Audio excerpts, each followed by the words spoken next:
দ্বিতীয় belt and road আন্তর্জাতিক দক্ষতা প্রতিযোগিতা শুধুমাত্র দক্ষতা বিনিময়ের জন্য একটি প্ল্যাটফর্ম হিসেবেই কাজ করে না, বরং প্রতিভা প্রশিক্ষণে belt and road initiative BRI অংশীদারদের মধ্যে গভীর সহযোগিতাকেও উৎসাহিত করে। প্রতিযোগিতায় যোগ দিয়ে এমন অভিমত ব্যক্ত করেছেন বিভিন্ন দেশের প্রতিযোগীরা।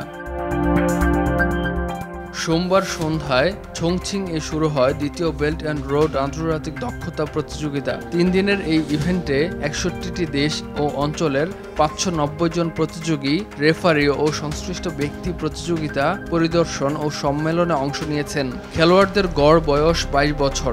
30 বছরের কম বয়সী খেলোয়াড়ের হার 95% বেশি। বুধবার এই প্রতিযোগিতা সমাপ্ত হয়। প্রতিযোগিতাটি উচ্চ প্রযুক্তি এবং আধুনিক জীবন সম্পর্কিত দক্ষতার উপর দৃষ্টি নিবদ্ধ করেছে, যার মধ্যে হেয়ার ড্রেসিং এবং লজিস্টিক্স থেকে শুরু করে মনুষ্যবিহীন আকাশযান রক্ষণাবেক্ষণ কাজের ইভেন্টও রয়েছে। দক্ষ শ্রমিকরা অর্থনৈতিক ও সামাজিক উন্নয়নে অগ্রণী ভূমিকা পালন করে। চীনে 200 মিলিয়নেরও বেশি দক্ষ শ্রমিক রয়েছেন। এই প্রতিযোগিতায় তারা সহযোগিতা আরও গভীর করতে বেল্ট অ্যান্ড রোড অংশীদার দেশগুলোর অংশগ্রহণকারীদের সঙ্গে প্রযুক্তিগত জ্ঞান এবং অভিজ্ঞতা বিনিময় করেছেন। ইমতিয়াজ আহমেদ, RTV।